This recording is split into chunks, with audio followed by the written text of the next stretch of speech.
हम लोग श्रीमद् भागवतम के प्रथम स्कंद के 11वें अध्याय के 10वें श्लोक को आज पढ़ेंगे। उससे पहले 9वें श्लोक एक बार गा लेते हैं सभी लोग साथ में। यरि अम्बुजाक्षाप ससारभो भवान कुरून् मधुन् वाथ सुहृद दृक्षया तत्राप्त कोटि प्रतिमः क्षणो भवेत् रविं विनाक्षणोरिव नस्तवाच्युतः। तो यहाँ पे द्वारकावासी ने क्या कहा कि हे कृष्ण, जब आप कुरु अर्थात कुरुवंशों अर्थात युधिष्ठिर आदि को देखने के लिए, दिदृक्षया सुहृद दिदृक्षा अपने शुभ चिंतकों को देखने के लिए, या मधुन अर्थात ब्रजवासियों को देखने के लिए चले जाते हैं, तो हे अम्बुजाक्ष, हे कमल नयन अपससार, आप जब चले जाते हो, भो भवान, अरे अरे अम्बुजाक्ष आप चले जाते हैं, तो तत्र उस समय अब्द कोटि प्रतिमह, अब्द मतलब वर्ष और कोटि मतलब करोड़, करोड़ों वर्षों के समान प्रतीत होता है। क्या? क्षणों भवित, एक एक क्षण हमें करोड़ों वर्षों के समान प्रतीत होता है। जैसे रविम बिना क्षणोरिव नः, जैसे सूर्य के बिना आंखें हो जाएं। क्यों हमको ऐसा न, मतलब हमें ऐसा क्यों लगता है? तब अच्युत, हम तो आपके हैं, आपके डिवोटी हैं, आपके भक्त हैं, आपसे ममता है। अब इसी बात को देखिए, एक आप विचार कर सकते हैं कि हाँ तो ठीक है, रवि के बिना सूर्य के बिना आंखों की कोई मतलब सत्ता नहीं कह सकते आप, प्रयोजन नहीं रहता है, फिर भी आंखें नष्ट तो नहीं होती ना। लेकिन यहाँ पे इस श्लोक में कह रहे हैं कि नहीं, हम तो जीवित ही नहीं रह पाएंगे, जैसे मछली पानी के बिना जीवित न रह सके, इस तरह से।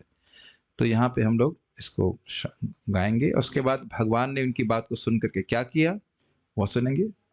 2 श्लोक में, इसलिए हमने रेड और ब्लू से दिखाया है। रेड में जो द्वारकावासी हैं उनकी बात, 4 श्लोक थे ना, तो मतलब चौथा भाग है ये, और उसके बाद भगवान ने क्या किया। बहुत अच्छा श्लोक है। Please chant after me.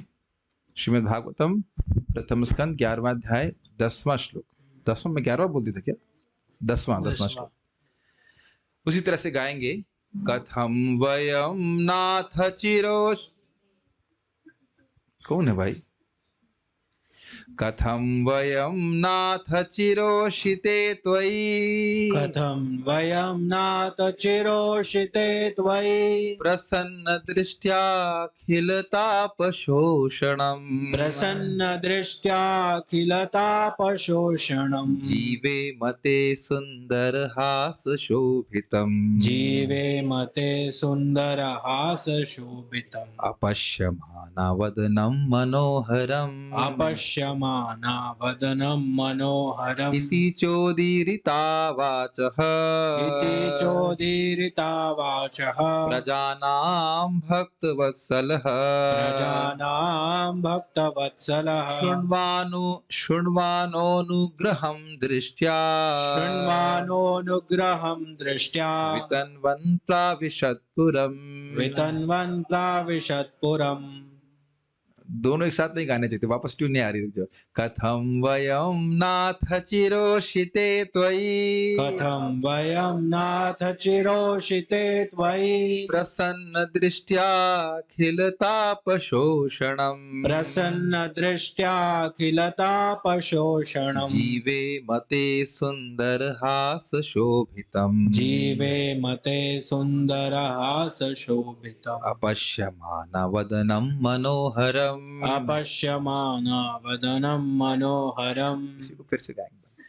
कथम वयम नाथ चिरोषिते त्वयि, कथं वयं नाथ चिरोषिते त्वयि, प्रसन्न दृष्ट्याखिलतापशोषणम्, प्रसन्न दृष्ट्याखिलतापशोषणम्, प्रसन्न दृष्ट्याखिलतापशोषणम्, प्रसन्न दृष्ट्याखिलतापशोषणम्, जीवे मते सुंदर हास शोभितम्, जीवे मते सुंदर हास शोभितम्, अपश्यमानवदनं मनोहरम्, अपश्यमाना वदनं मनोहरम्। कथं वयं नाथ चिरोषिते त्वयि, कथं वयं नाथ चिरोषिते त्वयि, प्रसन्न दृष्ट्याखिलतापशोषणम्, प्रसन्न दृष्ट्याखिलतापशोषणम्, जीवे मते सुंदर हास शोभितम जीवे मते सुन्दरहासशोभितम् अपश्यमाना वदनं मनोहरम। अपश्यमानावदनं मनोहरम्। कान को कितना सुंदर लग रहा है ना। फिर भी हम आगे भगवान ने क्या किया वो भी सुनते हैं। इति चोदीरितः वाचः इति चोदीरिता वाचः प्रजानां भक्तवत्सलः प्रजानां भक्तवत्सलः शृण्वानोऽनुग्रहं दृष्ट्या शृण्वानोऽनुग्रहं दृष्ट्या वितन्वन् प्राविशत्पुरम्। वितन्वन् प्राविशत्पुरम्। शब्दार्थ देखिए, कथम कथम कैसे, कैसे वयम वयम हम हम नाथ नाथ हे प्रभु हे प्रभु चिरोषिते चिरोषिते सदैव बाहर रहने के कारण। सदैव बाहर रहने के कारण। इस शब्द को ऐसे देखिए, चिर प्लस उषिते। उषित मतलब कहीं रहना, और चिर मतलब बहुत समय तक। चिरोषिते मतलब क्या हो गया, बहुत समय तक आप बाहर रहते हैं। हस्तिनापुर में या ब्रज में, ब्रज में भी जब आए थे 2 महीने वहां पे रहे। त्वयि त्वयि आपके द्वारा, आपके द्वारा प्रसन्न प्रसन्न प्रसन्नता प्रसन्नता दृष्टया दृष्टिया झलक से झलक से अखिल अखिला संसार भर का संसार भर का ताप ताप दुख दुख शोषणम शोषणम नष्ट करने के लिए नष्ट करने के लिए जीवेमा जीवेमा जीवित रह सकें जीवित रह सके ते आपका आपका सुंदर सुंदर सुंदर सुंदर हास हासा हंसता हुआ हस्ता हुआ शोभितम शोभितम अलंकृत अलंकृत अपश्यमानः अपश्यमानः बिना देखे वदनम वदनम मुख मुख मनोहरम मनोहरम आकर्षक आकर्षक इति इस इस प्रकार च च तथा तथा उदीरिताः उदीरितः बोलते हुए वाचः वाचः शब्द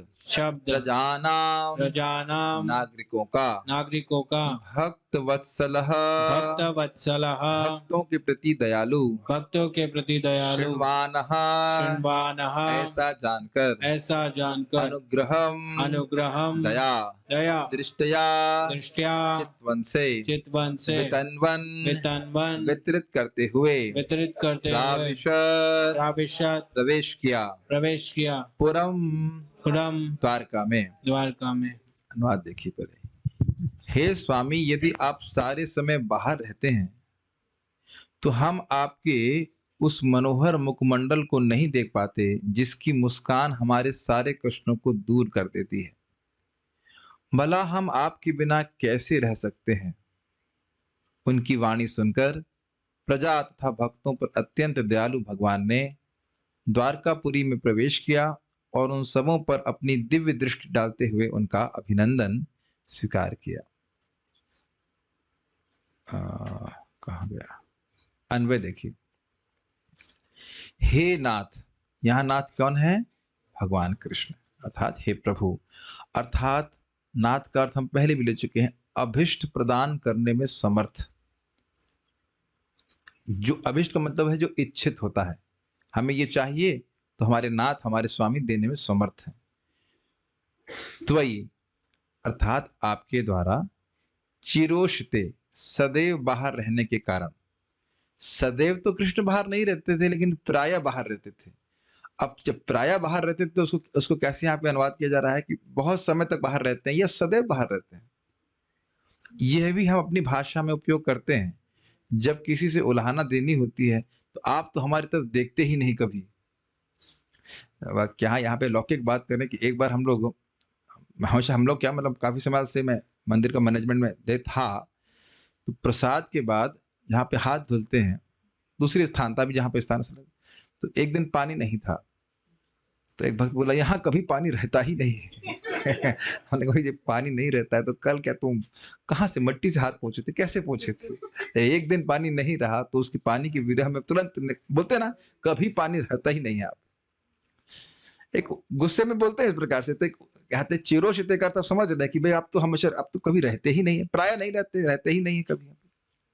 ऐसा शब्द हम सुनते हैं। आपके इस प्रकार से सदैव बाहर रहने से प्रसन्न दृष्टिया, सानंदा नहीं होना चाहिए, सानंद होना चाहिए। सानंद अवलोकन के द्वारा, इसका अर्थ समझने का प्रयास चाहिए। आनंद में कृष्ण रहते ही हैं और आनंद से अपने द्वारका वासियों को देखते हैं। प्रसन्न दृष्टया, दृष्टि के द्वारा, प्रसन्न दृष्टि के द्वारा। हम इससे पहले भी व्याख्या कर चुके हैं। एनवियस लुक, शक की निगाह से देखना, गुस्से की निगाह से देखना, प्रसन्न दृष्टया, ये सब अलग अलग निगाह होती कि नहीं? लस्टी निगाह से देखना, सब होती है। निगाह में निगाह चेंज हो जाती है ना, सब दृष्टि में सब कुछ परिवर्तन हो जाता है कि नहीं? एक बार कोई, हाँ, प्रभुपाद जी खिचड़ी बना रहे थे, कुछ बना रहे थे, तो एक भक्त वहीं पे खड़े थे, तो प्रभुपाद कहते आधा तो तुम पहले ही खा गए। केवल देख के ही खा गए। तो तुम पहले ही खा गए। इसीलिए जो भक्त नहीं है, जो खाना बनता है तो देखना नहीं चाहिए। दृष्टि का बड़ा प्रभाव होता है, देखते हैं कि नहीं? कभी कभी दृष्टि ऐसी होती है कि व्यक्ति पीछे से आपको देख रहा है और आप घूम जाएंगे। कुछ लोगों की दृष्टि इतनी शक्तिशाली है, दृष्टि में बड़ा प्रभाव होता है। एक छोटा सा एग्जाम्पल आप 4th कैंटो में सुनेंगे। जब माता सती अपने पिता के पास गई, जब उनके यहाँ पे वो फंक्शन हो रहा था, कोई तो फंक्शन, यज्ञ हो रहा था, शिव जी को नहीं बुलाए थे, वो केवल ऐसे देखे थे कि उनको बहुत अपमान लगा, वो आत्महत्या कर ली। सती, वो समझ गए थे कि ये हमारे पति जो है शिव जी का अपमान कर रहे हैं, और ऐसे देखे थे, नेग्लेक्ट किए और देखे इस प्रकार से। आप लोग समझ रहे हैं, दृष्टि का फर्क पड़ जाता है। तो कह रहे हैं कि आपकी प्रसन्न दृष्टि, कृष्ण हर द्वारकावासी को देखते हैं और उसको क्या अनुभूति होती है? ममता का अनुभव होती है, ममता की अनुभूति होती है। Make sense? तो कह रहे हैं बड़े आनंद से हमको आप सब जो देखते थे, वह सब संभव नहीं हो रहा है। उससे क्या होता था? प्रसन्न दृष्टि से क्या होता था? अखिल ताप शोषणम, सकल क्लेश नाशी। इसका अर्थ हुआ, अखिल मतलब सारे, जैसे बोलते हैं अखिल भारतीय, मैंने पूरा भारत का। अखिल मतलब होता है संपूर्ण, और ताप का मतलब क्या होता है? आप जानते हैं, आदि दैविक, आदि भौतिक, आध्यात्मिक। और शोषणम का मतलब क्या होता है? सूखा देना, एक्सट्रैक्ट। आप लोग यहाँ पे सोचते ना, शोषण, हमारा शोषण कर रहे हैं, मतलब हमारा जितना भी खून पी रहे हैं, ऐसे कर खींच ले रहे हैं, यही शोषण का अर्थ होता है। शोषण नहीं समझते। एक्सप्लॉयटेशन तो इंग्लिश हो गया है सर, शोषण का मतलब होता है खींचना। हमेशा एक्सप्लॉयटेशन नहीं होगा, शोषण का मतलब था खींचना। वैसे जो आप अर्थ ले रहे हैं खींचना, एक्सप्लॉयटेशन मतलब हमारी शक्ति को खींचना, वही अर्थ है कि खींच लेना, एब्जॉर्ब कर। जैसे आप लोग अब क्या बोले, जैसे स्ट्रॉ से थम्स अप पीते थे, उसको कहेंगे शोषण करना। अभी क्या समझाए, तो हिंदी नहीं समझ में आती तो यही अर्थ होगा, पीना उसको। तो कह रहे हैं अखिल ताप शोषण मतलब सुखा देते हैं आप हमारे तापों को। कैसे सुखा देते हैं? प्रसन्न दृष्टया। वैसे द्वारकावासी को ताप कौन सा है? कृष्ण के विरह जनित ताप, और कोई ताप नहीं है यहाँ पे। ठीक है। उसके बाद कह रहे हैं सुंदर हास शोभितम। सुंदर मतलब, सुंदर, हास मतलब हंसता हुआ, और शोभित मतलब अलंकृत। कृष्ण विभिन्न प्रकार के अलंकारों को धारण करते अपने मुख पे, तो ऐसा मुख को हम देख करके नहीं देख पाते हैं इसको। और मनोहरम का अर्थ क्या हुआ? यहाँ पे लिखा है चित्त आकर्षक, मन को हरने वाला। यह हरने वाला मतलब मन अब कहीं और जा नहीं पाता, कृष्ण के मुख को ही देखता है। यह मनोहर जो विशेषण है वो किसका है? कृष्ण भगवान के मुख का। सुंदर, प्रसन्न और मनोहारी और शोभित अर्थात अलंकृत, अलंकारों से युक्त आपके मनोहर वदन अर्थात मुख को हम अपश्यमाना, देख नहीं पाते हैं। देखने में हम समर्थ नहीं पाते। क्यों नहीं देखने में समर्थ हो पाते हैं? क्योंकि कृष्ण तो हमेशा बाहर ही रहते हैं। ये बात, ये कंप्लेन ही कर रहे हैं, प्रेम से कंप्लेन कर रहे हैं। देख रहे हैं, कुछ अधिकार होता है तभी तो व्यक्ति इस प्रकार से बोल पाता है। क्या है, आप तो कभी रहते ही नहीं है यहाँ पे। तो कह रहे हैं वयम कथम जीवेमा। तो हम, ये वयम तो समझते हैं संस्कृत का, समझ, वयम मतलब हम सब, और कथम मतलब किस प्रकार, जीवेमा तो हम किस प्रकार जीने में समर्थ हो पाएंगे। अभी ये बड़ा सेंटी है, बड़ा सेंटी मतलब सेंटीमेंटल स्टेटमेंट है। हमें एक भक्त बता रहे थे कि प्रभु जी कुछ भी हो, पत्नी से कितनी भी झगड़ा हो जाए, हम तो देखिए थ्योरी बता रहे हैं, आप लोग मुझे सत्यापित कीजिएगा, बताइएगा क्या होता है जो गृहस्थ भक्त लोग ना। हम विज्ञान दे रहे हैं, आप विज्ञान बताइएगा। पत्नी ये कहते प्रभु जी आपके बिना मैं जी नहीं सकती, वो इतना बोल दिया कि आपके बिना मैं जी नहीं सकती, तो बस वहीं सब पिघल जाते हैं। ऐसा होता है क्या? मुझे पता नहीं। आज ही आए और आज ही आप बोलना, प्रश्न करना शुरू करते। भाई हम तो थ्योरी से बोल रहे हैं, थ्योरी जानने तो बहुत अच्छा है, क्योंकि ये पक्का झूठ है। मरने के बाद कौन मर रहा है हमारे साथ? कोई नहीं मर रहा है कि नहीं। लेकिन बोल देने से कि आपके बिना हम जी नहीं सकते हैं, नहीं सकते नहीं, आपके बिना मैं जी नहीं सकती, तो फिर उसके बाद वो जा नहीं पाता वहां। ये कहीं कहीं बोल देते हैं हम, आप कुछ कर लेंगे तो हम, यहाँ पे भक्त लोग बोल देते हैं अरे हम ज्वाइन कर लेंगे तो हमारी माँ मर जाएगी, आत्महत्या कर लेंगी, ये वो। हम कोई ऐसे सुने तो नहीं कि आज तक कोई ब्रह्मचारी की माँ आत्महत्या कर ली हो। आपने कभी सुना है एक्चुअली ऐसे? कभी सुना है? कोई नहीं मर रहा है भाई, कोई नहीं मर रहा है। मर के देखिए कि कोई आपके लिए मरता है क्या? कोई नहीं मर रहा है। अरे 2 महीने के बाद हमारी शक्ल भी याद नहीं रही लोग। हाँ थे तो सही।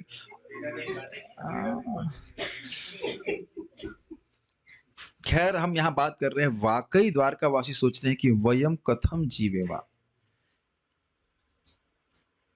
एक प्रश्न बन सकता है, जब कह रहे हैं आपके बिना जी नहीं सकते, तो आप जी कैसे रहे थे? मैं तो दूर था किस आशा में कि कृष्ण वापस आएंगे। ये बात ब्रजवासी पे भी घटित होती, तो इस प्रकार की बात बोल रहे हैं। बड़ा इमोशनल है, इज इट नॉट? वयम कथम जीवेमा। पहले बोल रहे आपका विरह का अनुभव हो रहा था आपसे, और अब कह रहे हैं कि हम आपके बिना जिएंगे कैसे? जैसे मान लीजिए आप क्या हवा के बिना जी सकते हैं, तो प्रश्न क्या बनेगा? वयम कथम जीवेमा। अरे भाई हवा के बिना कैसे जिएंगे हम? प्रश्न आ जाएगा कि नहीं? तो इस प्रकार से भक्त अनुभव होता है। हम लोग तो देखिए खाली थ्योरी में बोल रहे हैं इसको, अनुभव तो उसी व्यक्ति को होगा जिस व्यक्ति को प्रेम प्राप्त हो। तो जिस प्रकार से सुना, तो भक्त वत्सल भक्त प्रिय भगवान श्री कृष्ण इति, इस प्रकार च एवं अन्यों के। अब देखिए इसको समझना होगा, इसका अर्थ चा का बड़ा महत्व है यहाँ पे। देखिए ये जो, या बैठ कर डिस्टर्ब नहीं कीजिए, there is enough disturbance, phone को साइलेंट में रखिए। यस, इतना आसान नहीं होता है हर बात को समझाना और समझना, तो please be conscious about this. तो इति का मतलब, जो अभी तक आपने 4 श्लोक सुने, तो 4 ही श्लोक बोले गए हैं, एक एक शब्द भागवत का अद्भुत है। कुछ समझ रहे हैं? इति मतलब जो आपने भी 4 श्लोक द्वारकावासियों के सुने, यार ही अंबुजाक्ष, ये वाला श्लोक सुना, उसकी पहले वाला श्लोक ना, 4 श्लोक आपने सुने, तो केवल 4 ही श्लोक बोले हैं। 4 यहां रखे गए हैं, और च मतलब एवं अन्यों के, अन्यों ने भी जो बोला उसको भी सुनकर। Beautiful, is it not? मैं सोच रहा था इसमें चा का अर्थ क्या होगा, जब तैयार करते तो चा का मतलब है अन्यों के। क्या आप समझ पा रहे हैं? कितना ब्यूटीफुल है, इज इट नॉट? 4 लोगों ने 4 की बात बोली गई है, लेकिन बाकी को भी बोल रहे थे, उन सभी की बात कृष्ण ने सुनी। एवं अन्यों के उदीरता, उनके द्वारा बोले गए, उदीरता समझते हैं, उदीरता मतलब बोलना, वाचः वचनों को, शुणवानः सुन करके। महाराज इसको बहुत सुंदर से समझा रहे थे कि देखिए भगवान बड़े कृपालु हैं, बहुत भक्त वत्सल हैं, एक एक भक्त की बात सुनते हैं, और उनके अंदर क्षमता भी है कि एक एक भक्त की बात सुन ले। मान लो मैं सबसे प्रेम भी करूं, तो एक साथ सब लोग बोलने लग जाएंगे तो हम सबकी बात नहीं सुन पाएंगे, भिंडी बाजार लगेगा, है कि नहीं? सब लोग बोल रहे हैं, लेकिन हम हर एक की बात नहीं सुन पाएंगे, सब क्षमता है। ये मेरा अनुभव है। हमारे एक फार्म में एक बार कुछ गांव वालों से कुछ झगड़ा सा हो गया था, तो सब झगड़ा, सारे गांव वाले आ गए, और आप जानते हैं कि उनमें से, और मैंने कहा प्रधान कौन है? हम प्रधान है, सारे प्रधान बन गए, एक्सपेंशन प्रभाव विलास हो गया कहना चाहिए, और सब बोलना शुरू कर दिया। हमने कहा भाई सब बोलोगे तो मैं कैसे बात करूंगा? मैं वैसे इसको रिलेट कर रहा था, वत्सलता तो नहीं था, हमको प्रेम तो नहीं था उनसे, लेकिन बात भी करना हो तो एक साथ सबसे झगड़ा भी कैसे करेंगे आप बताइए? हमने कहा भाई शांत हो जाओ, पहले झगड़ा भी करो तो एक आदमी झगड़ा करो ना, एक बात का उत्तर दूंगा मैं। नहीं संभव है ना हमारे पास, सारे लोग प्रश्न करने लग जाए तो आप कैसे बताइए उत्तर देंगे? एक एक करके दे पाएंगे ना? तो यहाँ कह रहे हैं शुणवाना, सुनकर, अर्थात एक एक व्यक्ति की बात सुन करके। कुछ बात समझ में आ रही है? ये केवल 4 श्लोक ही एक के बाद नहीं एक बोले गए हैं, बहुत से लोगों ने बोली बात, कुछ लोग यहाँ पे रखे गए, तो उन सबों की बात सुन करके कृष्ण बड़े धैर्य से सुन रहे थे। अगर आपको याद हो, यही बात, इसी बात को हम लोग उत्तरा माता के केस में भी सुने थे। कृष्ण कृष्ण महाबाहो भक्ता नाम अभयंकर बोल रही थी, तो कृष्ण जानते थे कि भय का कारण क्या है, फिर भी उनकी बात सुन रहे थे। उपश्रुत्य शब्द जहां तक बुझाया, निशम्य से कुछ शब्द था कि बड़े ध्यान से सुन रहे थे। अब इसका हमारे पे प्रैक्टिकल एप्लीकेशन से समझ ही रहे ना। हम सभी लोग सोच रहे हैं कि हम लोग जब कर रहे हैं तो क्या कृष्ण मेरी बात सुन रहे हैं? या हम कीर्तन कर रहे हैं तो क्या सुन रहे हैं? देखिए, जैसे मैं अभी बोल रहा हूं तो मैं पूरी तरह सचेत हूं कि आप लोग मेरी बात सुन रहे हैं। एटलीस्ट मैं आई एम होपिंग कि आप मेरी बात सुन रहे हैं।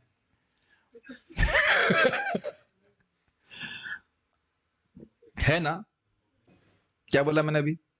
है ना? हाँ, तो आप सुन रहे हैं। कभी कभी होता है कि बोलने वाला को बोल रहा हो तो सामने वाला सुन नहीं रहा था। ऐसा कोई सुना हुआ आपके साथ? मन कहीं खोया रहता है, लेकिन कोई बात नहीं, हम इतना अज्यूम कर रहे हैं कि आप सुन रहे हैं।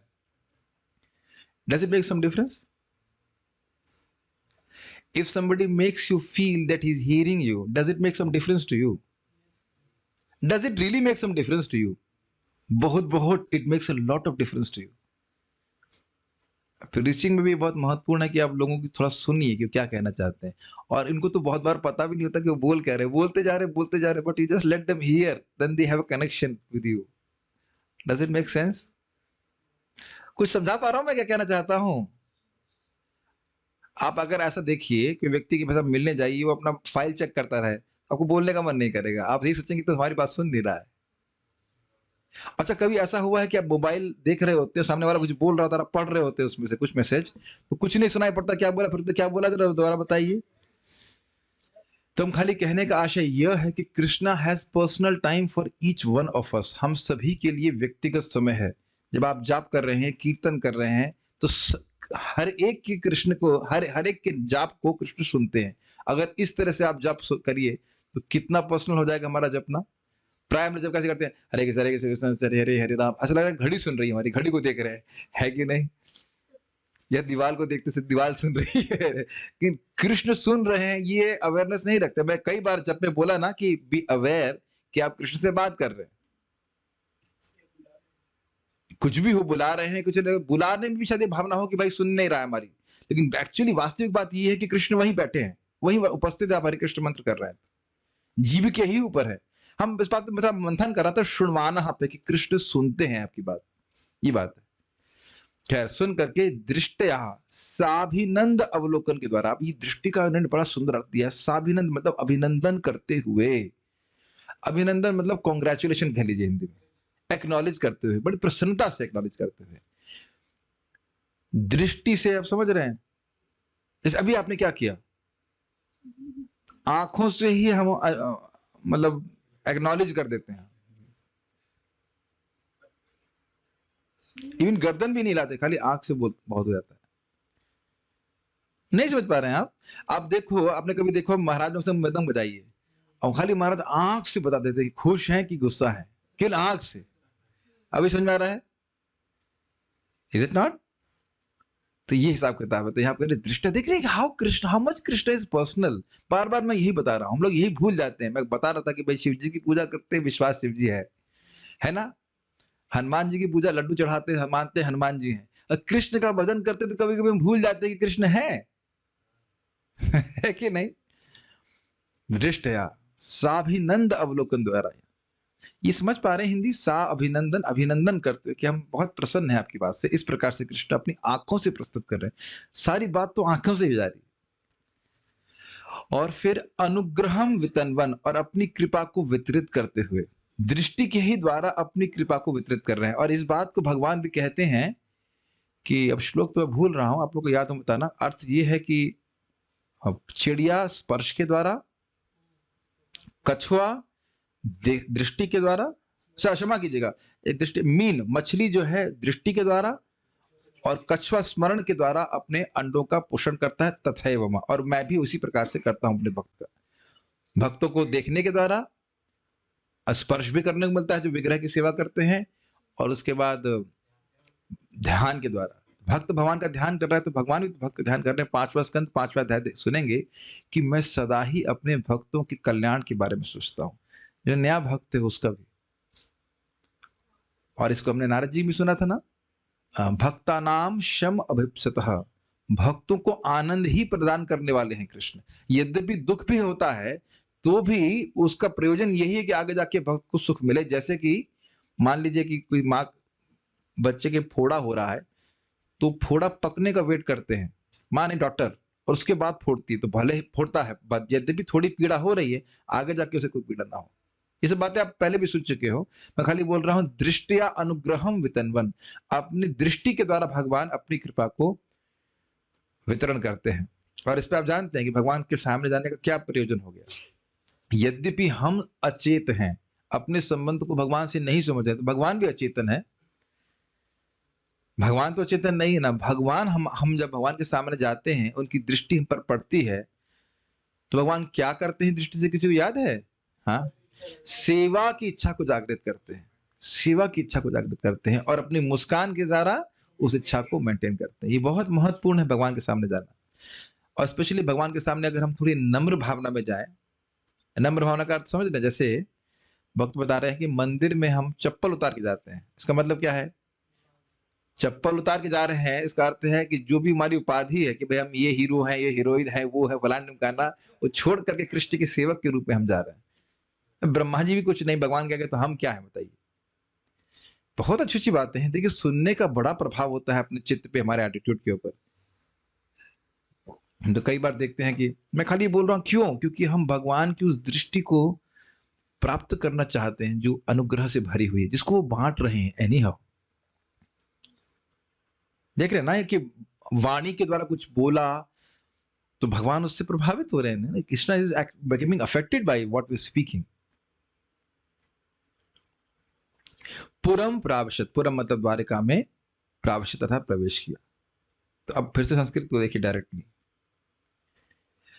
कथम वयम, किस प्रकार से हम लोग, नाथ चिरोशिते त्वयि, हे नाथ हम किस प्रकार से जीवेमा, जिएंगे। क्रॉस जा पा रहे हैं?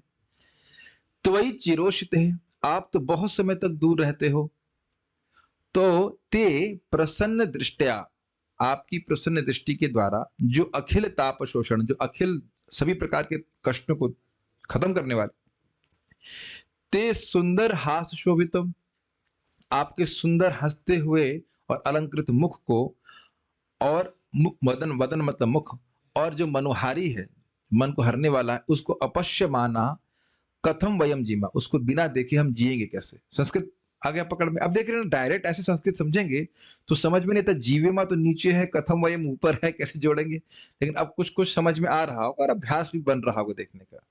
ये फायदा होता है अन्वय देखने से। नहीं तो ये समझ में नहीं आता कि ते किसके लिए है और वयम किसके लिए है और नाथ किसके लिए है। ये तो पद्य में कहीं भी लगा देते हैं ना, ते उधर वयम उधर जीवेमा इधर, तो ये दिक्कत होती है। इति इस प्रकार, और च मतलब अन्यों की बातों को भी सुनकर, उदीरतः मतलब बोलते हुए, वाचा वाणी को सुनकर, प्रजा नाम अपने प्रजा की, भक्त वत्सलः भगवान श्री कृष्ण जो अपने भक्त से प्रेम करते हैं, शुणवाना उसको सुन करके, अनुग्रहम दृष्टया अपने अनुग्रह पूर्ण दृष्टि के द्वारा को वितरण करते हुए, प्रावशतपुरम, जैसे आप समझ लीजिए, जैसे हम लोग ये भी समझ में नहीं आ रहा तो खिचड़ी बांटते बांटते तो आगे जाते हैं ना हम लोग। ये तो समझ रहे हैं, चम्मच से खिचड़ी बांट रहे हैं और आगे भी जा रहे हैं, ऐसा देखा है कि नहीं। अगर वो भी समझ में नहीं आ रहा तो रथ यात्रा में केले तो बांटे देखा है ना आपने, हाथ से केले वितरण बांटते हुए हम आगे बढ़ते रहते हैं। हाँ भी नहीं, ना भी नहीं, कुछ भी नहीं, हाँ कुछ तो अभिनंदन तो रहिए, कुछ तो आप अनुमोदन करिए, हाँ इतना देखा है ना। तो ऐसे कृपा बांटते हुए अपनी दृष्टि से, जैसे जगन्नाथ रथ यात्रा में बड़ी बड़ी आंखों से भगवान कृष्ण देखते हैं, तो कृपा बांटते हुए चल रहे हैं सबको और आगे बढ़ते जा रहे हैं। कहाँ गए? द्वारका में प्रवेश करके। आप जानते हैं कि द्वारका के एंट्रेंस पे सारी घटना हुई, अब द्वारका में प्रवेश करना। चलिए, तात्पर्य इसमें टीका नहीं है ज्यादा, तो तात्पर्य प्रपात का, कृष्ण का आकर्षण इतना प्रबल होता है कि एक बार उनसे आकृष्ट हो जाने पर उनका विछोह सह पाना कठिन हो जाता है। अब इसको हाईलाइट क्यों किया गया? आप समझ सकते हैं कि आप कहेंगे कृष्ण का आकर्षण बहुत प्रबल है, तो हम आकर्षित क्यों नहीं हो रहे? तो इसीलिए प्रपात कह रहे हैं, एक बार आकृष्ट हो जाने पर, इसको समझिए, भक्त ने बहुत सुंदर तरह से समझाया था। चुंबक सब जानते हैं, चुंबक को लीजिए और लोहे को ले लीजिए, तो लोहे के ऊपर आप खूब सारे कपड़े के परत जमा दीजिए, एक के ऊपर एक के ऊपर एक। तो यद्यपि चुंबक के द्वारा लोहे को खींचा जाना ये स्वाभाविक है कि नहीं, लेकिन कपड़े की परतें होंगी तो आप समझ सकते हैं कि प्रायः कोई आकर्षण अनुभव नहीं होगा। समझ में आ गया? तो हमारे ऊपर, या ऊपर कह सकते हैं, अनर्थ उपशमो साक्षात भक्ति योगम अधोक्षजित। अनर्थ जो है वो आत्मा के ऊपर है, मतलब प्रपद बोलते सुपरफ्लुअस, वो आत्मा को टच नहीं कर रहे हैं, लेकिन कवरिंग सी है। तो जैसे ही ये कवरिंग भक्ति के द्वारा हटेगी, या जितनी मात्रा में हटेगी, उतना अधिक आकर्षण कृष्ण के प्रति होगा। जैसे जैसे जैसे वो लेयर्स कपड़े की हटेंगी, वैसे वैसे आकर्षण चुंबक के प्रति सहज रूप से आने लग जाएगा। और ये समझना होगा कि एक जीवन का प्रोसेस नहीं है। आज भी हम दोपहर में बक से बात कर रहे थे, वो खुद ही कह रहे थे कि हमारे घर के जो बच्चे हैं, ये लग रहा है पहले जन्म के कुछ भक्त हैं, क्योंकि हम इनको भक्ति में लेके आए, लेकिन ये भक्ति में हमसे तीव्रता से प्रगति कर रहे हैं। बहुत अच्छी बात है इस प्रकार से एक्नॉलेज करना, द्वेष कभी नहीं करना चाहिए। ये ध्यान दीजिएगा कि भले हम लोग अलग अलग शरीरों में दिख रहे हैं, और कोई लोग हमसे छोटे छोटे शरीर में भी हो सकते हैं, लेकिन उनकी चेतना पहले जन्म के प्रभाव से बहुत आगे हो सकती है। Be very careful about it. Prabhu ji, मुझे तो पहले से पता था, मैं आपसे अधिक एडवांस्ड हूँ। क्या बात कर रहे हैं आप? क्या आप मेरा नाम लेना चाहते हैं? आप बोल नहीं पा रहे, बोल सकते हैं, कोई बुराई नहीं, पब्लिक में आप गुणगान कर सकते हैं, इससे कोई दिक्कत नहीं है। बट ये फैक्ट है, it is an internal journey which is not based on body. छोटा सा एग्जाम्पल, क्या नाम, अलबानदारू, क्या नाम, यामुनाचार्य जी बहस कर रहे थे एक विद्वान से, करने के लिए उपस्थित हुए, तो कहते तुम तो छोटे बच्चे हो, तुम क्या बहस करोगे? तो कहो कि अगर, उन्होंने कहा कि अगर ज्ञान केवल शरीर के साइज पर निर्भर करता, तो जो गांव की भैंस है, उसका ज्ञान तो आपसे अधिक होना चाहिए, उसका साइज तो आपसे भी बड़ा है। एकदम चुप हो गया, तो तलमिला गया। तो हम खाली बात कर रहे थे कि भक्ति का जो ये मतलब सिस्टम है, आप ये नहीं कह सकते कि भक्ति की संपदा उसके शरीर पर निर्भर करती है। वो पिछले जन्म का भक्त हो सकता है, कुछ मान लीजिए निष्ठा के स्तर पर हो सकता है, या भाव के स्तर पर भी हो सकता है।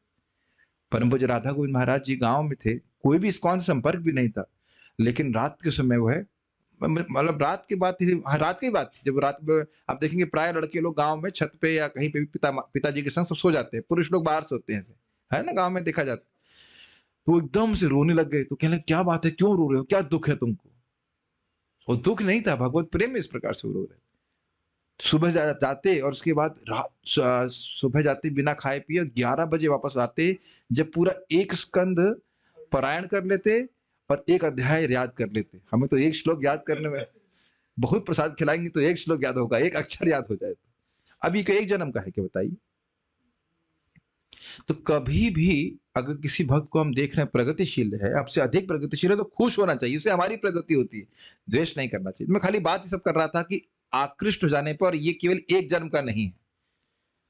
अगर सहज नैसर्गिक आकर्षण नहीं भी हो रहा है तो भी घबराना नहीं चाहिए, अभ्यास करते रहना चाहिए। भक्त पूछे, will I go back to Godhead? ने कहा yes, if you don't turn back. समझ गए? अगर आप पीछे मुड़ के माया को नहीं देखेंगे तो भगवान के पास जाएंगे, क्या कठिनाई, 16 माला जप कीजिए, 4 नियम का पालन कीजिए, पहुंच जाइए। लेकिन हम बात कर रहे थे आकृष्ट हो जाने के ऊपर। मुझे बहुत अच्छा लगा, उन भक्त ने कल चैतन्य चरितामृत कुछ पूछा, फिर रात के 10 बजे से लेकर 2:30 बजे तक पढ़ते रहे चैतन्य चरितामृत। मैंने कहा वाह, तो सहज आकर्षण दबा क्यों रहे हो? जब भगवान के प्रति ऐसा आकर्षण है तो क्यों माथा मारना मटेरियल एजुकेशन में, जो वैसे ही स्लॉटर हाउस एजुकेशन है। अगर हृदय में कुछ आकर्षण है कृष्ण कथा के प्रति, नाम जप के प्रति, और भक्ति किसी अंग के प्रति, तो ये तो पिछले जन्म का आकर्षण है। सहज रूप से बस कोई भक्त ने आया, आपको उसको लाइट कर दिया, तो बढ़ाना चाहिए ना उसको। आप लोग को आश्चर्य नहीं होता? कभी कभी कुछ लोग होते हैं इनको विश्वास ही नहीं होता भक्ति में लगे रहते हैं, बताते रहिए, खूब प्रसाद खिलाते रहिए, लेकिन कोई विश्वास ही नहीं होता। ना हमने भी सुना है हमने भी सुना है, कृपा होती है, ये आपने सुना? श्रद्धा ही नहीं होती कुछ, तो उनकी गलती नहीं, पिछले जन्म का कोई अपराध रहा होगा, इस कारण से वो कवर्ड है भक्ति, तो उसमें लेयरिंग बहुत ज्यादा है, तो उनको कुछ फीलिंग ही नहीं आ रही, इसे करना चाहिए। और कुछ भक्त बहुत उत्साहित रहते हैं प्रचार करने के लिए, भक्ति करने के लिए, इत्यादि इत्यादि। तो कोई किसी को भी निरुत्साहित होने की जरूरत नहीं। प्रभुपाद क्या करें, एक बार उनसे आकृष्ट हो जाने पर, मीन्स एक बार ये पेमेंट कर दो, वन टाइम डाउन पेमेंट कर लीजिए, भक्ति की तपस्या का हृदय को शुद्ध कर लीजिए। प्रभुपाद एक जगह कहते हैं अन्यत्र, एक बार जिसने अपने हृदय को भक्ति के द्वारा शुद्ध कर लिया है, वो कहीं भी किसी भी स्थान में सुख का अनुभव कर सकता है। कैसे बताओ, कैसे? कृष्ण शुद्ध कर लिया, हृदय को शुद्ध कर लिया, तो कृष्ण के से प्रेम जागृत हो गया, और प्रेम जागृत हो गया तो भक्ति की किसी भी क्रिया को करता है तो कितना सुख मिलता है? आनंद सुख मिलता है। तो मुक्ति की कौन चिंता करेगा, बताइए?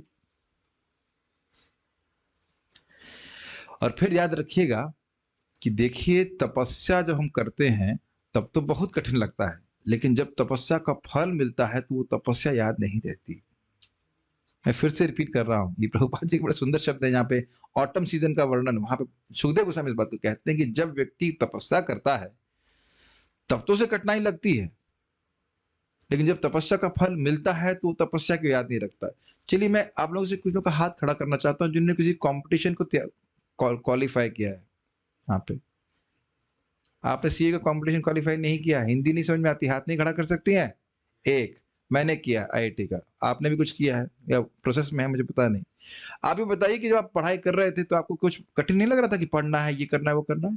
और जब एग्जाम हो गया तब बिल्कुल याद नहीं रहा ना? ये बस पकड़ लीजिए इस बात को, हम आध्यात्मिकता की तो बात ही नहीं कर रहे, आध्यात्मिकता की तो बात ही नहीं कर रहे हैं। भौतिकता में आप देखो कि कंपटीशन कुछ निकल जाता है, कितनी भी तपस्या की हो आप भूल जाते हो, ठीक है? लेकिन आप जानते हैं उसके बाद भी वो जो फल है वो भी तपस्या ही है, कोई उसे सुख नहीं है। लेकिन भगवान की भक्ति में आपको सुख मिलने लग गया, जब कर रहे हैं भागवत में रस मिलने लग गया, तो उसके पीछे कुछ तपस्या तो करी ना आपने, सुबह उठ रहे साधना कर रहे हैं, वो सब भूल जाएंगे। जिस दिन, मैं बार बार रिपीट करता हूँ, जिस दिन जाप अच्छा होता है ना, सब भूल जाते हैं ना। अभी तो अनंत रोज नहीं अच्छा होता है, लेकिन जिस दिन भी अच्छा होता है उस दिन तो वाह। और जैसे ही आप निष्ठा पे पहुंचेंगे, अभी संघर्ष है कि नहीं भक्ति में? आपका होगा, पर हमें तो कुछ नहीं, तो आराम से मंगल आरती उठते हैं और कोई जपा में कोई दिक्कत नहीं हमको, नो प्रॉब्लम। आइडेंटिटी तो करना, ध्यानपूर्वक कहाँ करना है, सहज आकर्षण हमारा है, जागृत कर लिया हमने पिछले जन्म में, लेकिन जब आपको पता नहीं, लेकिन हम तो देख रहे हैं कि संघर्ष होता है। लेकिन संघर्ष करते करते अगर निष्ठा तक भी पहुंच गए तो हर दिन you will be looking forward for chanting. फिर क्या कठिनाई रहेगी साधना करने में, बताओ? क्या सोचेंगे कभी कि हम कब पहुंचेंगे भगवान के पास? रोज ही आनंद आ रहा है साधना करने में, दिस वंडरफुल। मैं बार बार ये बातें बोलता हूं बिकॉज ये हृदय में फंसा लेना चाहिए बात की। नेवर गिव अप दिस तपस्या of chanting Hare Krishna. It's not तपस्या मतलब, लेकिन अभी लग रहा है। वो सोचिए जब वो दिन आएगा कि अब हम करोड़ों करोड़ों कान, करोड़ों अरबों अरबों मुख, व्हाट काइंड ऑफ है, पाइपलाइन में तो है, मतलब सेंस तो है, बस खाली समय तुमको दूर कर रखा है।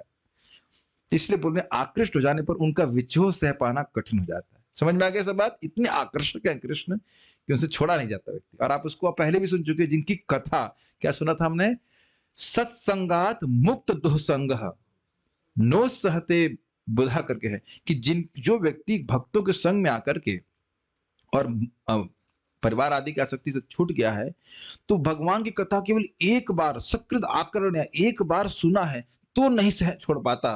तो जो उनके संग कृष्ण के संग दर्शन किए, उनसे बातचीत किए, शयन आसन भोजन है, खाना खाए साथ में, तो वह कैसे सहन कर सकते हैं कृष्ण का विरह? ठीक है, तो प्रेम के कारण कृष्ण का विरह अनुभव होता है। ऐसा क्यों है? क्यों विरह सहन नहीं हो पाता? क्योंकि हम उनसे उसी तरह शाश्वत रूप से संबंधित हैं जिस प्रकार सूर्य की किरणें सूर्य मंडल से संबंधित होती हैं। सूर्य की किरणें सौर विकिरण के आणविक अंश हैं। इस तरह सूर्य तथा सूर्य प्रकाश को विलग नहीं किया जा सकता। जैसे कोई कहे कि भाई सूर्य जा रहा है तो हम कुछ किरणों को इकट्ठा करके रख लें।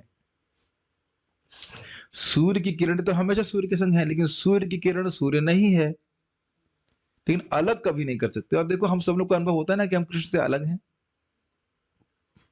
कहाँ बैठे हैं आप लोग? मैं वृंदावन की बात नहीं कर रहा हूं, दिल्ली में भी कहाँ बैठे हैं आप? पृथ्वी के ऊपर, पृथ्वी से संपर्क है ना, आकाश से संपर्क है ना, वायु से है कि नहीं? तो किसकी शक्ति? बचोगे कहां? अच्छा, मन से संपर्क है कि नहीं? कि मन से भी भाग जाएंगे, बताइए? और बुद्धि से?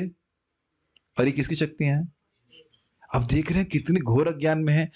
कॉन्स्टेंटली जिसकी शक्तियों के और भगवान परमात्मा के रूप में तो है ही, साथ में है, फिर भी हम सोचते हैं कि कृष्ण हमारे साथ नहीं है। साधारण बात है, कॉन्स्टेंटली कृष्ण हमारे साथ है। देखिए कितना ज्ञान है हमारा। तो ऐसा क्यों हो रहा? कह रहे हैं बादलों द्वारा उनका विलगाव क्षणिक तथा कृत्रिम होता है, और जो ही बादल हट जाते हैं त्यों ही सूर्य की किरणें सूर्य की उपस्थिति में अपना सहज तेज बिखरने लगती हैं। समझने का प्रयास कीजिए। अविद्या तिमिर तपन रूपे हृदय गगन विराजे। अविद्या रूपी जो भगवान की शक्ति है, ये बादल की तरह है जो हमारे हृदय आकाश में फैल जाती है, तो इससे हमें भगवान का प्रकाश नहीं प्रस्तुत हो पा रहा है। अच्छा, मतलब अविद्या भगवान से तेज है, ये कहना चाहते हैं आप? ना जी ना, भगवान की शक्ति, भगवान की इच्छा से ही अविद्या जीव को ढकती है, भगवान को कभी नहीं ढकती। जैसे हम बोल जरूर देते हैं सूर्य बादल से ढक गया है ना, लेकिन सूर्य की, बादल की कोई क्षमता नहीं कि सूर्य को ढक दे। और बादल की सत्ता किस पर निर्भर होती है? सूर्य के ही ऊपर। तो बादल का निर्माण भी सूर्य करता है ना। तो अविद्या शक्ति जो भी है वो भगवान की ही है, और वह भगवान इसको यूज करते हैं, एम्प्लॉय करते हैं, क्योंकि हम भोग करना चाहते हैं। अगर हम ये ना माने कि हम ये शरीर हैं, तो कैसे हम बताइए हम भोग कर सकते हैं? नाक में कुछ रिएक्शन हो रहा है तो हमें लगता है खुशबू आ रही, वाह घी की खुशबू आ रही है, खुश हो जाते हैं कि नहीं? जीभ में कुछ हो गया, वाह वाह वाह कितना बढ़िया। केवल एक कर्मी व्यक्ति मुझे बोल रहे थे, भाई हम मान रहे हैं कि खाना गलत है, लेकिन जीभ की लालच में ऐसा कर रहे हैं। वो भी समझ रहा है कि हम कुछ अपने आप को डिसआइडेंटिफाई कर रहे हैं अपनी जीभ से, कि जीभ कुछ और है और मैं कुछ और हूं। लेकिन जब हम लोग खाते हैं तब नहीं लगता है, तब तो एक की भावना होती है ना, कि ये मैं हूं जो आनंद ले रहा है। यजमान का आटा, यजमान का घी, सावास सावास बाबा जी, लाओ लाओ और खिलाओ और खिलाओ। कितना अब्जॉर्ब है हम लोग। एनीवेज, तो आप समझ रहे हैं कि किसकी वजह से होता है? बताइए, अविद्या शक्ति किसके द्वारा आ रही है? भगवान के द्वारा। ये बात बहुत सिंपल है, नहीं है? अविद्या भगवान के द्वारा आ रही है, तो भगवान की शरणागत नहीं होगा तो अविद्या निवृत्त भी नहीं होने वाली। समझ रहे हैं बात? ये आगे 11वें स्कंद में पढ़ेंगे। इसी प्रकार सारे जीव जो पूर्ण आत्मा के सूक्ष्मांश हैं, पूर्ण आत्मा कृष्ण, उनके सूक्ष्मांश हम लोग हैं, वे भ्रामक शक्ति माया के कृत्रिम आवरण के कारण भगवान से विलग है। अब आप ये बता सकते हैं कि माया शक्ति को भ्रामक शक्ति क्यों कहते हैं, और क्या भ्रम प्रस्तुत कर रही है? जो नहीं है उसको प्रस्तुत कर रही है। क्या नहीं है? हम शरीर नहीं है, और हम शरीर नहीं है तो क्या मना रही है हमको? शरीर है, और स्वरूप की स्मृति है। लेकिन भ्रम मीन्स इल्यूजन। क्या इल्यूजन है हमको? ये भी शरीर नहीं है, वो तो एक है, एक और इल्यूजन है जो मेन डीप इल्यूजन ये है कि हम सोच रहे हैं कि हम स्वतंत्र हैं, और हम स्वतंत्र होकर के कृष्ण से स्वतंत्र होकर के भोग कर सकते हैं। कृष्ण भूलिया जीव अनादिर बहिर्मुख। बहिर्मुख का अर्थ तो यही है ना कि कृष्ण से कोई मतलब नहीं है, जबकि हम हर क्षण कृष्ण पे आश्रित हैं। जैसे मैंने प्रमाणित कर दिया, पृथ्वी जल वायु अग्नि आकाश कहां से बच के जाएंगे? तो ये भ्रम है कि हम क्या हो तन माया, तो क्या श्लोक है वो? विबुध आभचेता भक्ते कैश भयम द्वितीयाभिनवेश तस्यात् ईशाद अपेतस्य विपर्य स्मृति। विपर्य स्मृति, बुद्धि घूम गई है कि हम सोच रहे हैं कि हम इंडिपेंडेंट हैं, और इसी को भगवान क्या बोल रहे हैं? इसको चेंज करने के लिए भगवान क्या बोलते हैं? भोक्ताराम यज्ञ तपसाम सर्वलोक महेश्वरम। ये हम सुनना नहीं चाहते, बद्ध जीव नहीं सुनना चाहता। भोक्ताराम यज्ञ तपसाम, सभी तपस्याओं का, सभी यज्ञ यानी सभी क्रियाओं के भोक्ता कौन है? कृष्ण। सुनना अच्छा लगता है क्या? भक्तों को अच्छा लगता है, अब भक्तों को नहीं अच्छा लगता। सर्वलोक महेश्वरम, सारे लोगों का एकमात्र ईश्वर भगवान कृष्ण है। जबकि देखिए हम इस जगत में किस प्रकार से ईश्वर बनने का प्रयास करते हैं। महाराज बड़ा अच्छा बोलते हैं, कोई थोड़ा आकाश घेर लिया हमने और ये मेरा घर है, और आपस में बांटना चालू कर दिया हम सबने। तो ये समझ में आया भ्रम है कि नहीं? बताइए। कुछ समय के लिए हम रहते हैं और बीच में क्लेम कर देते हैं कि ये हमारी है, ये हमारा है, वस्तुएं, ये व्यक्ति, इत्यादि इत्यादि, और ये हम उसका उपयोग वैसे ही करेंगे जैसे हम सोच रहे हैं कि सही है। क्यों भाई? अपनी आंखें और कान इत्यादि का उपयोग हम चाहते हैं ना, हम समझते हैं ना कि हमारी है, और इसका उपयोग वैसे ही करेंगे जैसे हम करना चाहते हैं। ये बद्धजीव का भ्रम है। नहीं समझ में आ रहा भ्रम? आंख हम बनाए हैं, नाक हम बनाए हैं? नहीं बनाए हैं, लेकिन भ्रम क्या है? ये मेरी है और इसका उपयोग मैं अपने हिसाब से करूंगा। ये समझ लीजिए। अच्छा, एक समझने से पहले बताइए, क्या आपको लगता है कि you really want independent life? आपके सामने प्रोजेक्ट कैसे बोले आप? तो आप कैसे सब बात कैसे जान लेते हैं आप? तुम्हारे हृदय गोविंद विश्राम लग रहा है। नहीं, ये सिद्धांत है, मुझे बता नहीं है, आपको बता नहीं रहा। सभी कंडीशन सोल इंडिपेंडेंट चाहते हैं, किसी के अंडर नहीं रहना चाहते, और इसे कहते हैं स्वैराचरण। इसीलिए भगवान कहते हैं तस्मात् शास्त्रम प्रमाणन्ते कार्य कार्यवस्थितौ ज्ञात्वा शास्त्र विधानोक्तम कर्म कर्तुम इहारति। और ऐसा नहीं कि हम वाकई स्वैराचरण कर रहे हैं। हमारे तीन प्रभु कौन है? काम, क्रोध और लोभ, उनके अंतर्गत रहकर हम सोच रहे हैं कि हम स्वतंत्र आचरण कर रहे हैं। तो इसलिए भगवान कहते हैं नहीं बेटा, शास्त्र के अनुसार चलो। तो आप 2-3 बातें समझ पा रहे हैं। भ्रामक शक्ति हमको भ्रमित कर रही है कि हम स्वतंत्र हैं, जबकि हम है नहीं। और इसका इलाज क्या है? शास्त्र आज्ञा मान करके भगवान की आज्ञा के अनुसार चलना, तब ये भ्रम दूर हो जाएगा। क्लियर? आगे पढ़ते हैं। भ्रामक शक्ति माया के इस आवरण को हटाना है, और ऐसा हो जाने पर जीव भगवान को साक्षात देख सकते हैं और उनके सारे कष्ट तुरंत ही दूर हो जाएंगे। भगवान से स्वतंत्र भावना खत्म होनी चाहिए। प्रेम भगवान से जागृत कर लेगा, भगवान को देख पाएगा। और कष्ट भी क्यों आ रहे हैं बताइए जीव के ऊपर? भगवान से बहिर्मुख है, इसलिए माया पिटाई कर रही है। हम में से प्रत्येक व्यक्ति कष्ट, जीवन के कष्टों को हटाना चाहता है, लेकिन हम जानते नहीं कि इन्हें किस प्रकार हटाया जाए। क्या आप ये मानते हैं कि पूरा जीवन हम इसी प्रयास में लगते हैं कि दुख ना आए और सुख आ जाए, और दुख जाता नहीं है और सुख आता नहीं है? काफी इंटरेस्टिंग है। आप लोग लग रहा है मजाक के लिए बोले। कल ही एक व्यक्ति मेरे को मैसेज किए, मतलब फोन पे बात की, कनाडा से। यहाँ से चले गए कनाडा, उसके बाद बड़े करोड़ रुपए कमा लिए। उतने में देखा बच्ची को ऑटिज्म हो गया, बच्ची दुखी है। ऑटिज्म होता है, कुछ होता है, कोई बीमारी होती है, मेंटली कुछ प्रॉब्लम हो गया होगा। तब मैं देख रहा हूँ कि कितना हताश है व्यक्ति। खूब पैसे हैं, सब कुछ है, लेकिन देखिए बच्ची का दुख। अब बच्ची का दुख तो माता पिता का दुख होगा कि नहीं? तो और ये केवल उनके संग घटित नहीं है, अपने जीवन में देखिए बहुत कुछ अच्छा हो रहा था, एक चीज अच्छी नहीं होती है और उसे पूरा कहते हैं सब कुछ, एवरीथिंग स्पॉइल स्पोर्ट। सब कुछ बढ़िया है, पति अच्छा नहीं है, या पत्नी अच्छी नहीं है, या बच्चे बाल नोच रहे हैं, एनीथिंग। बच्चे मान लो सब कुछ ठीक है, बच्चे के नंबर कम आए, पहले फर्स्ट आता था अब थर्ड आ रहा है। Something has to be there in the life which will make you dissatisfied. गलत तो नहीं बोल रहे हैं। और सब कुछ अच्छा होगा, सामने वाले की सैलरी दिखे, ये जगत है, आप सेटल होना चाहते हो, कुछ ना कुछ ऐसा लगा रहेगा ना। और हम मतलब मूर्खों की तरह सोच नहीं रह रहे हैं कि भाई ये हमारे सुख का साधन नहीं है। बार बार माया दुख दे रही है समझाने के लिए कि तुम दुखी हो, सुखी नहीं हो सकते आप। प्रभास को क्या बोलते हैं? Vainly searching happiness in a wrong atmosphere. व्यर्थ में एक गलत स्थान पे जहां सुख नहीं है वहां ढूंढने का प्रयास करना। तो इनको पता नहीं हटाया कैसे जाए। यहां पर इसका समाधान दिया गया है, और यह हम पर निर्भर करता है कि हम इसे आत्मसात करें अथवा नहीं। तो क्या समाधान दिया? श्लोक में तो कुछ दिख नहीं रहा है। क्या समाधान है? कृष्ण की भक्ति करना, कृष्ण के शरणागत होना। और अभी भी नहीं समझ में आ रहा तो जरा श्लोक देखिए वापस। प्रसन्न दृष्टया अखिलताप शोषणम। अब समझ में आया कुछ? कुछ हिंट समझ में आया प्रभुपाद ये क्यों बोल रहे हैं? भगवान की प्रसन्न दृष्टि के सामने आना, जैसे सूर्य के सामने आने से सारा अंधकार नष्ट होता है कि नहीं?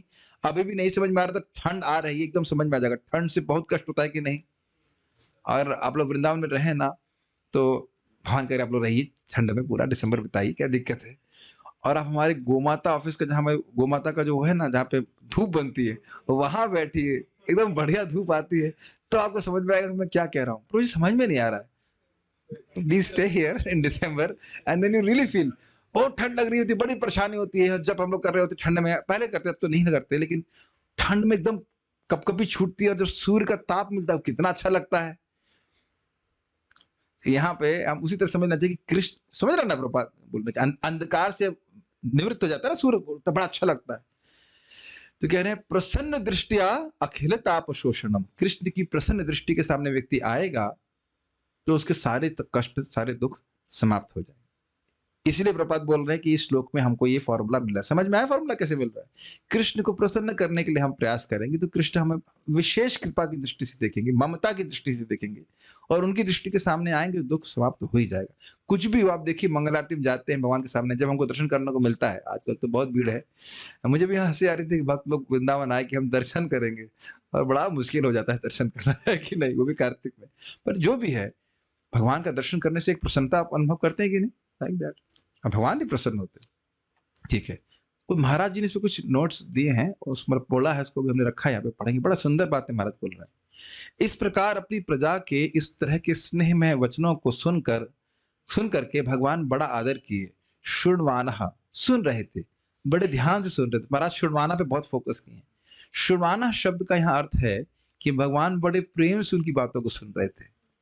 अब बस इसको पकड़िए और कल की मंगल आरती पे जाइए, या जब भी कीर्तन गा रहे हैं, कहीं पे भी गा रहे हैं, any time you are there, anywhere, Hare Krishna Krishna Krishna Hare Hare, Hare Ram Ram Ram Hare Hare. तो आपने गाया। अब जरा ऐसे सोचिए, कृष्ण बलराम आपके सामने, कृष्ण बलराम को तो सब पहचानते हैं ना। Just close your eyes and again you will sing. अब इस तरह से गाइए कि ये नहीं दिखा रहे हैं कि मैं कितना अच्छा गा सकता हूं, बस इस भावना में गाइए कि आपको सुन रहे हैं कुछ। Anyhow just simple, no with no instrument. Hare Krishna Krishna Krishna Hare Hare, Hare Ram Ram Hare Hare. अब मेरी बात समझ पा रहे हैं? कुछ ट्यून्स ऐसी होती हैं जो बड़ी भावनात्मक होती हैं। उसमें आपको कोई मृदंग करताल की कोई जरूरत नहीं कि सब कुछ ट्यून के उधर करताल कैसे बज रही है, मृदंग कैसे बज रहा है, ऐसा नहीं है। इवन बाथरूम कहीं पे भी कृष्ण तो उसमें अपनी स्मृति से अलग नहीं है ना। You can just bring Krishna Balaram in before you in your eyes and then sing. आप देखे नहीं है, पर मुझे सचिदानंद महाराज इस प्रकार से करते हैं। कभी कार में बैठे होंगे तो वो गाना शुरू कर देंगे करताल बजा बजा करके। Krishna is always there, everywhere, anywhere. कुछ ये प्रैक्टिकल बात है। ये नहीं कि 6,000 लोग इकट्ठे होंगे तभी हम कीर्तन गा सकते हैं, ऐसा लिखा है क्या कहीं? अब यही तो मानेंगे ना कि आप पागल हो गए, तो क्या फर्क पड़ता है? तो बोलो अभी पूरी तरह से नहीं हुए। Can be just be happy, is it not? जो भी आपको ट्यून अच्छी लगती है किस तरह से आप गाइए, क्या कठिनाई है बताइए? कथा गानम नाट्यम गमनम अपि, अरे वृंदावन तो रहे तो गाइए आप। टीवन व्हाटएवर, कार चलाते हो किसी भी तरह से, not as a formality, not as something a ritual. मैं खाली बोल रहा हूं इस विश्वास के संग कि कृष्ण श्रृणवाना आपके कीर्तन को श्रवण करते हैं, ये कहने का आशय। बहुत अच्छा है, really nice, it changes everything when you sing actually in that way. ऐसा नहीं कि कोई कुछ कहे और ध्यान ही नहीं दिया जाए। भगवान बड़े प्रेम से उनकी बातों को सुन रहे थे। इसमें बहुत सुंदर बात थी। भगवान कृष्ण छोटे बालक हैं और पायल पहनी हुई है, और पायल पहनी हुई है और उसके बाद वो चलते हैं तो पायल से आवाज आती है। तो पायल की आवाज सुनने के लिए चलते हो, फिर छम छम चलते हैं, फिर पायल की आवाज आती है, उनको बड़ा अच्छा लगता है, फिर चलते हैं फिर। और ये आपने बच्चों को भी देखा होगा, आपने बच्चों को पहनाया होगा जो जूते, इसमें आवाज आती है। अच्छा है कि अब भी हमारा सब जूते पहनने का शौक नहीं है, थोड़ा दिक्कत हो जाता है, लेकिन ऐसा बच्चों लोग खुश होते हैं, देखिए चलते हैं आवाज होती है। तो वहां महाराज हरीशौरी जी को कोट करते हुए कहते हैं कि भगवान यहाँ पे ये एक मतलब बात बोल रहे हैं कि जो मेरे चरणों में पड़ा रहता है उसके कीर्तन को मैं बड़े ध्यान से सुनता हूँ, बड़े चाव से सुनता हूँ। मैं चाव शब्द यूज करना सुना है आपने? चाव, बड़े चाव से भगवान सुनते हैं। तो कभी ये सोचना नहीं चाहिए रे मैं तो पतित जीव हूं, मेरे हरे कृष्णा को भगवान क्यों सुनेंगे? सुनते हैं। भीम के कीर्तन को भगवान सुनते हैं, सभी के कीर्तन को सुनते हैं, उनको बड़ा प्रिय है। सततम कीर्तयन्तो माम। ठीक है, ऐसा नहीं कि कोई कुछ कहे और ध्यान ही ना दिया जाए। सब पर भगवान देख रहे थे, उनके वचन को स्वीकार कर रहे थे, मतलब सभी के वचनों को सुन रहे थे। कितना भगवान सुशील है और प्रेमी है। सुशील शब्द समझ रहे हैं? इस वेरी, देखिए आप कभी देखते हैं कि कुछ व्यक्ति आता है और लोग कभी कभी उसकी बात सुनना भी नहीं चाहते हैं, और लेकिन जो बड़े सुशील व्यक्ति होते हैं बड़े धैर्य से हर उसकी बात सुनते हैं। अंतर देखें इस प्रकार से, मान लो कोई दुख में भी रो रहा है, कुछ परेशानी है, तो उसकी बात सुनते हैं वो। तो यहाँ तो कोई दुख नहीं है, सब अपने हृदय से प्रेम को प्रकट कर रहे हैं और कृष्ण सबकी बात सुन रहे हैं। और आप जानते हैं कृष्ण ये सामर्थ्य भी है कि सबको देखेंगे ऐसे लग रहा है उसी की बात सुन रहे हैं। ये भी कृष्ण में सामर्थ्य है। देखिए हस्तिनापुर की नारियों का अभिनंदन किए, याद आ रहा है? और जबकि वो क्या बोल रही थी, ये तो बड़े स्त्रीण है, अपनी स्त्रियों से दूर जाते ही नहीं है, फिर भी मुस्कुरा रहे कृष्ण। उनकी बात सुने। फिर द्वारिका के लोगों को का एक एक पर दृष्टि डाल रहे हैं और स्वीकार कर रहे हैं, सुन रहे हैं कि मैं आपकी बात सुन रहा हूँ। It's a very amazing thing when somebody acknowledges what you're saying and speaking like that। जैसे सब लोग आप लोग ऐसे बैठे होते। अब मेरे को भी कुछ उत्साह नहीं आता भाई, कोई विरोध हो कभी कुछ ना, जैसे मान लीजिए क्लास में बोले कोई भाव बना रहा है तो लगे हाँ, क्या बात है, कुछ विरोध है तो कुछ रिएक्शन तो आए कुछ। ठीक है, तो ऐसे करके नहीं। अच्छा, और उसके बाद देखिए कितना सुंदर से कहते एक एक पे दृष्टि डाल रहे हैं। अपने दृष्टिया वितन्वन। अब इस को समझो, वितन्वन की बात क्या है? जैसे आप खिचड़ी बांट रहे थे तो सबको एक साथ ही दे रहे थे, पूरा डोंगा लेके बांट दे रहे थे, या कैसे कर रहे थे? एक एक व्यक्ति को दे रहे थे। देखिए वितरण शब्द कितना सुंदर है, इतना भागवत कितना सुंदर है, मनन कीजिए इसके ऊपर। आप ही लोग अच्छा चलो इस बहाने से समझ जाएंगे, बांटे हैं ना प्रसाद तो सबको एक ही साथ डोंगा भर के फेंक तो नहीं देते भाई ये ले ले खिचड़ी, ऐसे नहीं बांट रहे। एक एक व्यक्ति को, एक एक व्यक्ति को। अब इसी तरह से समझ लीजिए, अपनी दृष्टि को के द्वारा कृपा एक एक व्यक्ति को दे रहे हैं। एक को देखा, दूसरे को देखा, तीसरे को देखा, या फिर कह सकते सबको एक साथ देखा। How personal Krishna is. Personal समझ गए, इंग्लिश जानते हैं इतने सब। शृण्वानः, एक एक की बात को सुन रहे हैं और इस प्रकार से सबको प्रसन्न करते हुए द्वारिका में प्रवेश किए। प्रावशतपुरम, तो भगवान द्वारिका में प्रवेश कर रहे हैं। तो कौन कौन लोग उनका स्वागत करने आए हैं और किस तरह वे द्वारिका में चल रहे हैं, यह कथा तथा किस प्रकार वे अपने माता पिता से पहले मिले, अपनी माँ से मिले, उसके बाद अपनी पत्नियों से, अपने घर में वे सुख से रहने लगेंगे, यही कथा, ही सब बातें आने वाली हैं। अभी 5 श्लोकों में जिस द्वारिका में प्रवेश किए उसका वर्णन आएगा, इसलिए मैं उसको वहां से नहीं लिया। भगवान जब अपनी पत्नी के साथ हो जाएंगे तो इससे भक्तों को बहुत संतोष होता है। अच्छा बोल रहे हैं, सुन करके कि भगवान इस युद्ध से, हैरानी परेशानी से मुक्त होकर द्वारिका में आराम से रह रहे हैं। तो कितने भाव से महाराज ये बोल रहे हैं। देखिए हम लोग कथा सुनते हैं, हाँ ठीक है आ गए वापस, हाँ ओके अब द्वारिका में प्रवेश कर गए। लेकिन देखिए ये एक सन्यासी बोल रहे थे, जब पिक्चर भी ऐसे देखते हैं हम लोग, कभी पिक्चर देखते हैं तो जो हीरो होता है वो खुश होता है तो वाह ऐसा करते हैं ना, है कि नहीं? और अगर रोने लगता है, दुखी होता है तो हम भी दुखी हो जाते हैं। लेकिन कथा सुनकर कैसा, हमको अभी इतने डल है हम लोग कि इतना भी होता नहीं। हाँ ठीक है भगवान आ गए, अंदर चले गए, ठीक है। लेकिन जो भाव जिसपे मनन कर रहे हैं लीला में, तो वो लीला में बिल्कुल उससे इमोशनली इन्वॉल्व हो जाते हैं। तो इस प्रकार से कह रहे हैं कि भक्तों को अच्छा लगता है। कई बार महाराज बोलते हैं भगवान बंधे हैं यहाँ पे तो हम बंधाई छोड़ देते हैं, आज नहीं खुलवाएंगे, फिर कहेंगे आज हम खोल देते हैं। ऐसे करके भक्त लोग कथा कहते हैं, उस कथा में वो एब्जॉर्ब हो जाते हैं। ओके सो यहाँ पे तो और कुछ है नहीं। ओके कोई प्रश्न नहीं है तो उम्मीद है कि आप लोग कुछ बात समझ में आई होगी। एक बात आपको यहाँ पे समझ में आई कि भगवान हम सभी के कीर्तन को सुनते हैं, सभी के जप को सुनते हैं और सभी पे अपनी कृपा दृष्टि देने के लिए उत्सुक रहते हैं। बहुत बहुत धन्यवाद। श्रीमद् भागवतम की जय, शील प्रभुपाद की जय, ताई गौर प्रेमानंदे।